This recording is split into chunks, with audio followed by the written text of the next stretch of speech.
Saudara-saudara, kita ingat kisah 3 sahabat Daniel, Sadrak, Mesak, dan Abednego, yang dalam Daniel pasal 3 itu diikat dan kemudian dibuang ke dalam dapur api yang menyala-nyala, dan yang panasnya dikatakan 7 kali lipat lebih panas dari api yang lain. Pertanyaan paling mendasar dari cerita itu adalah, bagaimana harus memahami hebatnya pemeliharaan Tuhan? Bagaimana harus menghayati dahsyatnya penyertaan Tuhan ketika 3 orang sahabat Daniel tersebut sama sekali tidak mengalami luka sedikit pun. Sekali lagi, tidak mengalami luka sedikit pun. Firman Tuhan katakan, api itu begitu panas, dan saking panasnya dapur api tersebut, orang-orang yang mengikat dan kemudian mengangkat mereka masuk ke dalam dapur api, mereka terbakar. Tetapi 3 sahabat Daniel ini sama sekali tidak terluka sedikit pun. Firman Tuhan katakan rambut mereka utuh, jubah mereka utuh, bahkan firman Tuhan katakan tidak ada bau terbakar sedikit pun pada diri mereka. Luar biasa. Persoalan pentingnya adalah bagaimana harus mengerti hebatnya pemeliharaan Tuhan ini. Bagaimana harus mengerti dahsyatnya pemeliharaan Tuhan ini.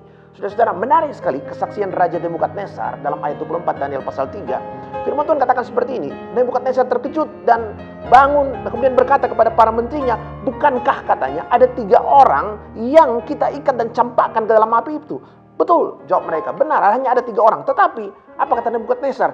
Telah kulihat ada 4 orang yang berjalan-jalan dengan bebas di tengah api itu. Mereka sama sekali tidak terluka. Dan yang keempat itu rupanya, kelihatannya, tampaknya seperti anak dewa. Luar biasa, saudara-saudara. Ada 3 orang dibuang ke dalam dapur api yang sangat panas. Tapi mereka tidak terbakar sedikit pun. Sebab apa? Ada sosok pribadi keempat. Sosok pribadi keempat yang dalam bahasa Nebukadnezar dikatakan itu sosok yang serupa anak dewa. Jelas sekali, ini manifestasi kehadiran Allah. Manifestasi pemeliharaan Allah sendiri. Pesannya begitu jelas, saudara-saudara. Seburuk apapun kondisi sekitar, sepanas apapun api membakar, sehebat apapun badai menggulung, kalau Tuhan ada bersamamu, hidupmu pasti dipelihara oleh Tuhan. Pesannya begitu bermakna, saudara-saudara. Bukan soal seberapa berat persoalan kita. Bukan soal berapa berat masalah kita. Bukan soal seberapa menakutkan kondisi di sekitar kita. Tetapi pada seberapa jauh kita sungguh-sungguh sepenuhnya berserah untuk kemudian dipimpin dan dijaga oleh Tuhan. Saudara-saudara, sebelum dibuang ke dalam dapur api yang panas sekali karena tidak mau sembah patung, mereka katakan apa kepada Nebukadnezar? Baginda, kalau Tuhan mau selamatkan kami, Tuhan pasti akan selamatkan. Tapi kalaupun tidak, kami tidak akan pernah tunduk menyembah patung itu. Ini bentuk penyerahan diri yang luar biasa ke dalam tangan pengasihan dan pemeliharaan Tuhan sepenuhnya. Saudara-saudara, hari-hari ini COVID-19 betul-betul mengancam kehidupan umat manusia di berbagai penjuru bumi. Peristiwa ini sangat menyedihkan kita, saudara-saudara. Kita berduka, kita mengalami kerisauan yang luar biasa. Tapi hari ini firman Tuhan ingatkan kita satu hal, betapa kita harus tetap percaya. Kita harus tetap bersandar pada pemeliharaan Tuhan saja.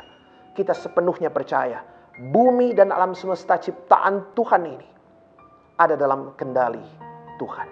Pada saat yang sama, Tuhan juga sudah anugerahkan kita hikmat dan akal budi untuk mengelola semua ini. Tuhan Yesus katakan, kasihilah Tuhan Allahmu dengan segenap hatimu, dengan segenap jiwamu, dan dengan segenap akal budimu. Artinya apa?